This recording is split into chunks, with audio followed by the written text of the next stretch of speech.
couldn't have come at a better time to country music in the UK, could you? Yeah, I mean, like, over the past few years, it seems to have exploded. I mean, we've loved country music ever since we were very, very small, and we've always believed in it, and we've always believed that we'll make it big again here in the UK. But the past few years, with the festival Country to Country, it just seems to have got bigger. And was that a big plan? I mean, did you think, right, we'll start performing the stuff now, and we've got a real chance of, becoming professionals and making lots of money and driving fast cars? John, to be honest, at the start, it was everybody tried to talk us out of it. It was like country was like the bad C word. Yeah, and it was just like, it was one of these things where people were. I always remember a conversation with somebody in the music industry saying to us, "Don't do country. You guys become the male-female version of the script." That's what they were saying to us, and they were like, the script are great, but that's not what we want to do. So we kind of stuck to our guns, we fought it out, and we just went, you know what, this is about our life, it's about what we want to do, and I'd much rather be doing what we want. So did you come to musicianship as fans and lovers of country music, or was it the other way around?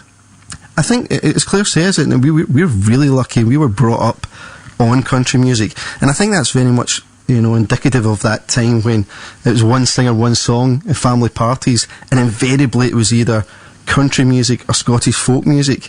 And I always remember, like, in their place, it was like Johnny Cash and Don Williams, and I think for Claire it was more Patsy Cline and Dolly Parton. So we were brought up on the greats, and when we started our career, when we met in a place called the Parade in Glasgow, it was like basically a big cabaret show bar. So there wasn't really a lot of country music in there. But when we came to doing country music, that's when we felt most alive and at home. And interestingly, I would pick Claire up and we would go into work, and I would hide the Don Williams CD, or at that point it was Garth Brooks was one of them, and I would hide them, and then I remember she went in to get something in the glove compartment. She went, "Oh, I love this song and I love that song," and I thought, "Oh, wait a minute, let's talk about this." So that's where the whole thing started, in terms of us exploring country music as something we could write together, because at that point it wasn't about working together. No, we were pursuing different projects at the time, even though they were country projects, so they hadn't really taken off. But from that moment in the car, when we realised we shared the same passion for country music, we had that instant spark. So from there we decided, let's just write some stuff together and see what we come up with, and from that's where it started. Cheesy DJ moment to play Writing on the Wall. Tell me about the song. Well, do you know this whole song came about from a visit to Nashville, to Memphis. We drove down there with one of our friends, Dale, and we went down and we went to Sun Studios, and we were in there. And I know this sounds really corny, but you know how people talk about spiritual experiences and they get hairs in the back of their neck and stuff? John, that's exactly what it was for us. They were playing Elvis, they were playing outtakes when they were talking, and we just thought, this is where it started. But when they were doing it, did they know that they were changing the world? Did they see the writing on the wall? And that's where the conversation starts.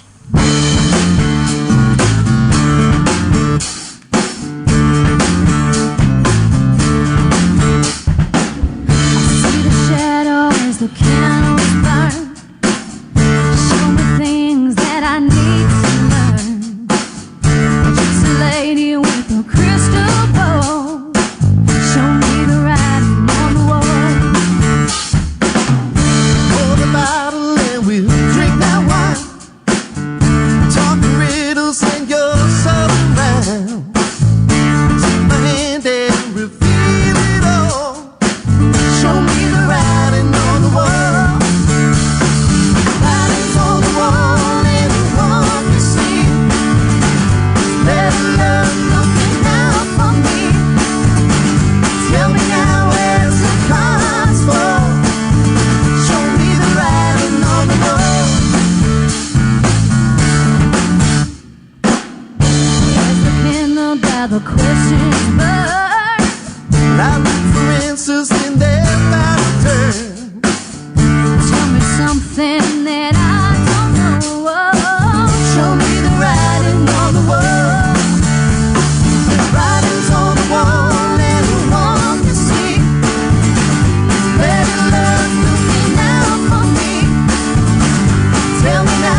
It's Raintown, writing on the wall. Paul and Claire are here, as are the band. They're behaving themselves very quietly in the background when they're not called into service. Tell me about going from being two guys that do music together to bringing a band element to the party. I think it was always the fact. I mean, we play a little bit to write songs, John, but we're not good enough to play on stage, or certainly don't feel we're You don't we're want at that to hear point. me playing guitar. It's so we use it as a tool to write our tracks. But very early on, Stevie Lawrence came into the picture and just brought a whole, what Stevie can do on bouzouki and guitar opens up so much more to us, and that's what happened. And we started building from there. It was always a plan. What we love is going to a show, seeing a proper show, people putting effort in, out there, giving it their all. And I think it's fair to say the quality of the musicians we work with now are so high that, when we go in there, we're so confident in what they're doing that allows me and Claire at the front just to get on with the performance and the singing. So, 19 Again, a song that's close to your heart, and there's a lot of work going on in that song as well. Tell me about it. Yes, well, that song was actually written by our good friend and co-writer of a lot of the material on Writing on the Wall, Brian Hughes. He's actually from Dumbarton. We went up to his house one night for a songwriting session. We started jamming some songs. Some of them are on the album, but he started playing this song and he started singing it. It wasn't completely finished yet. And right away, I just got really, I fell in love with the hook of the song. It's a long way from home. And we were like, Brian, are you going to record that song? And he was like, nah, I probably won't do anything with it. And we were like, okay, we're just going to steal it from you.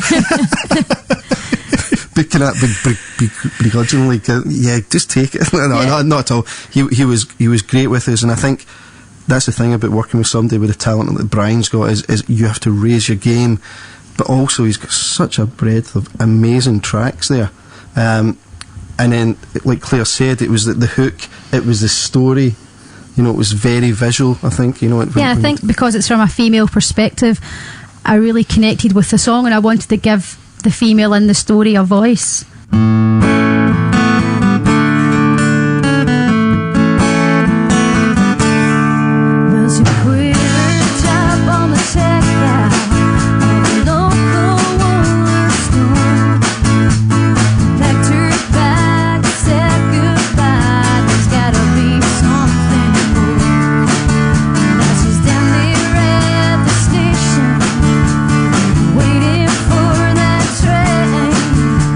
She's never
side of bridges along the way.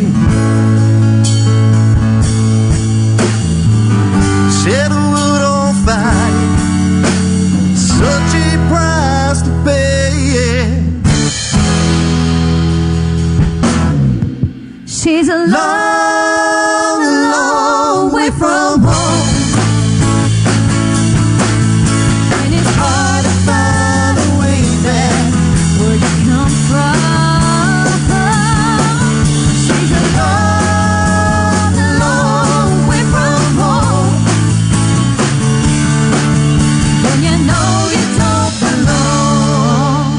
It's a long way from home, when you know you don't belong.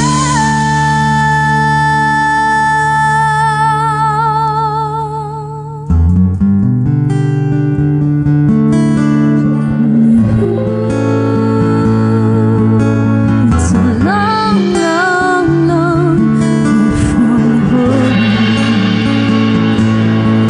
It's a long, long way from home.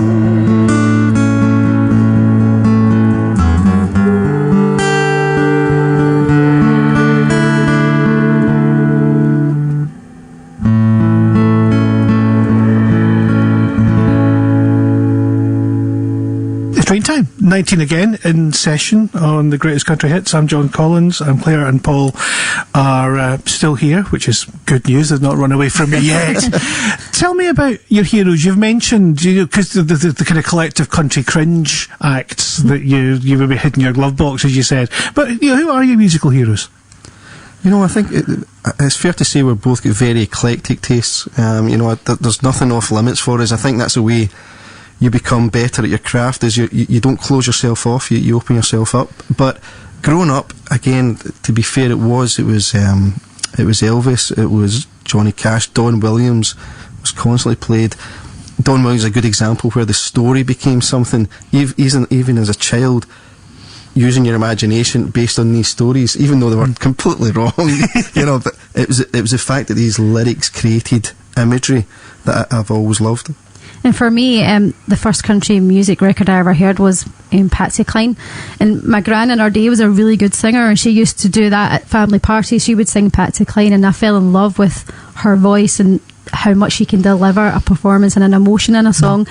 And from there, it's always been Johnny Cash, and my parents always played like the Eagles, Fleetwood Mac. That was always around the home. And then as I got into that early teenage, the Dixie Chicks came along, and Shania Twain, which made country like poppy and quite cool, so it was acceptable. We were talking as we were setting up, some of the developments in country are a bit different. I mean, what Sam Hunt's doing is very different to the traditional old school country, isn't it? It is, but I think, John, there's a lot of people, not so much with Sam Hunt because he's so big at the moment, but there's other acts like Brantley Gilbert. You get the conversation that he's not country, and you get other conversations about it. But I think the country umbrella's always been big. It's always transcended geographical borders, and as soon as you do that, you're going to get different tastes, you're going to get different elements brought into the mix. I think there's a place for everything, and we're talking about our musical heroes. One of them is Keith Urban. I mean, throughout the years, he's managed to push the boundaries with his sound, but still stay relevant to who he is. He's somehow doing some of his best work right now. The last couple of singles have been extraordinary. And totally agree, John. I mean, and properly developing all the time as well, all the time. And you see him surrounded by different musicians all the time. So it's it's exciting. It's really exciting to be part of the genre. I'm always playing If This Was a Love Song, any chance I get. If there's a spare 4 minutes in the programme, If This Was a Love Song goes in there. So I'm going to force you to play it, but tell me about it. It was the first song we wrote for the album, actually. It's probably a good few years ago now. We were writing a different song at the time. Nothing like If This Was a Love Song, and we had an idea. Edge of the World. Edge of the World we had this great idea title. We had it just never worked. We went into the songwriting session and we were like, we're not getting anywhere here, and then we just started playing the chords for If This Was a Love Song, and it pretty much flowed. This particular song we wrote with Jamie Duffin, and Jamie had came up with this little progression, and over that the melody started to come, the lyrics started to come, and very quickly it's the same old story, isn't it? You try really hard for 2 or 3 hours in a song that doesn't work, and then you spend 2 hours and start to finish it was done. and we got the first demo done that day.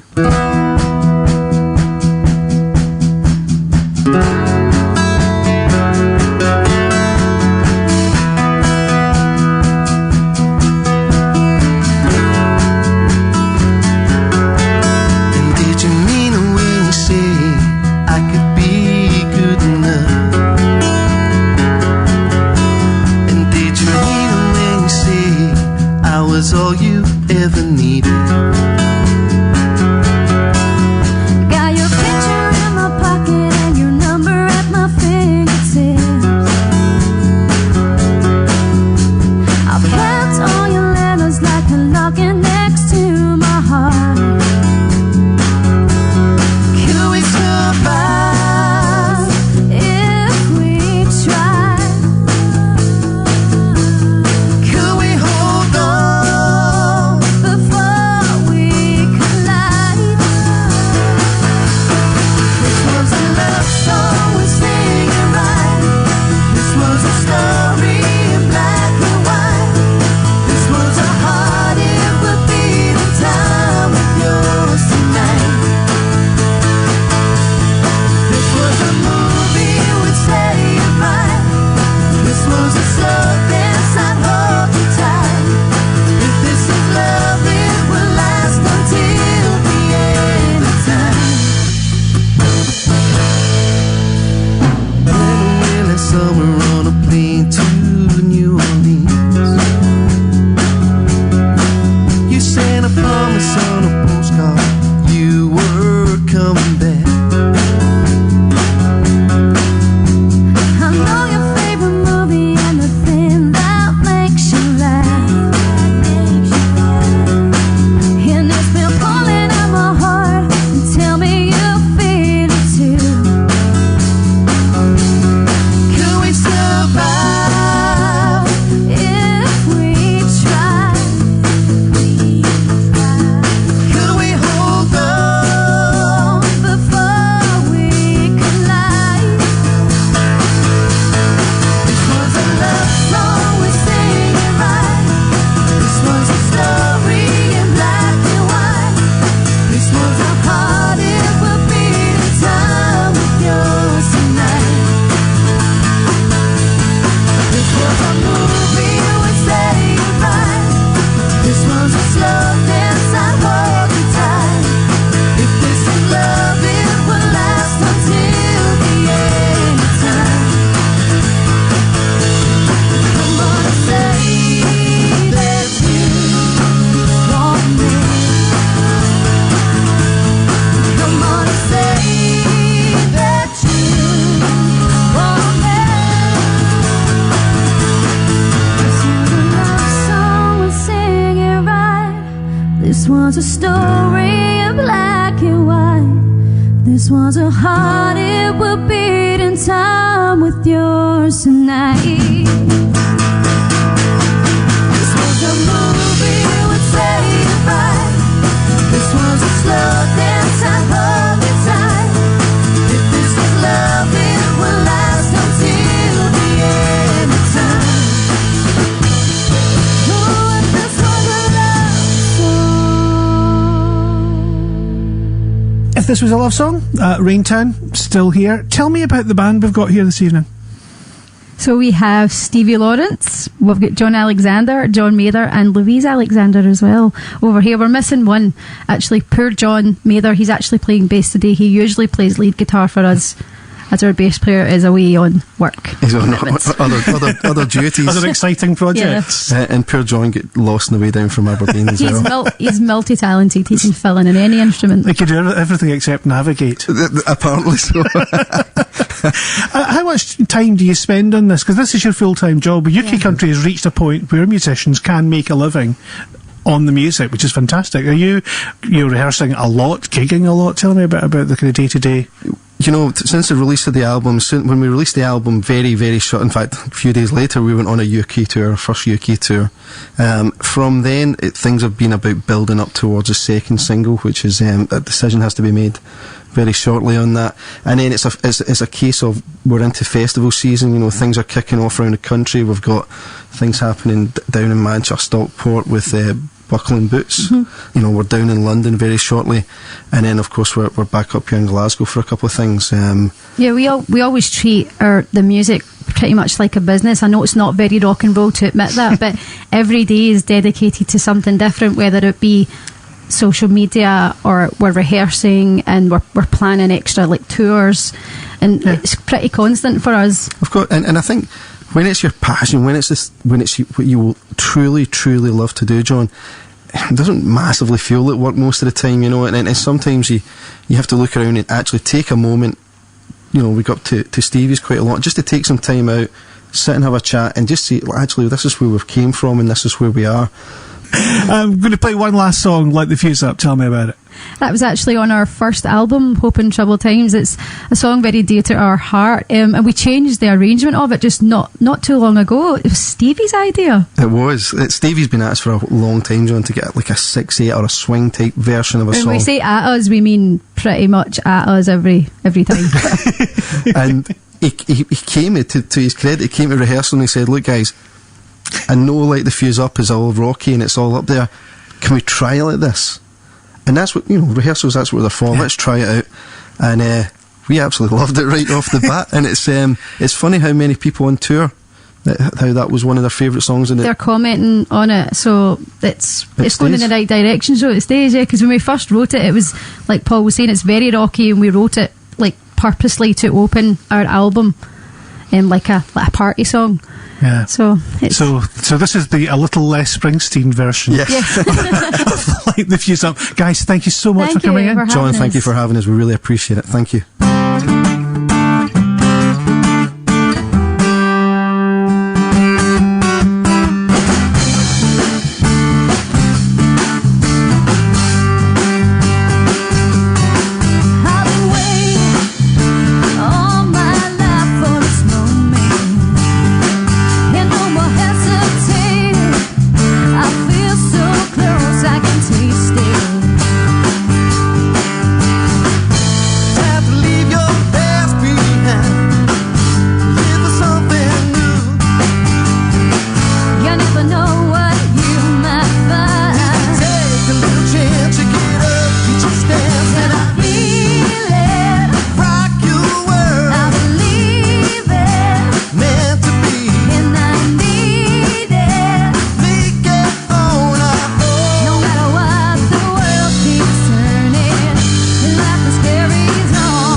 take a little chance. If you take a little chance to get up and just dance, and I'll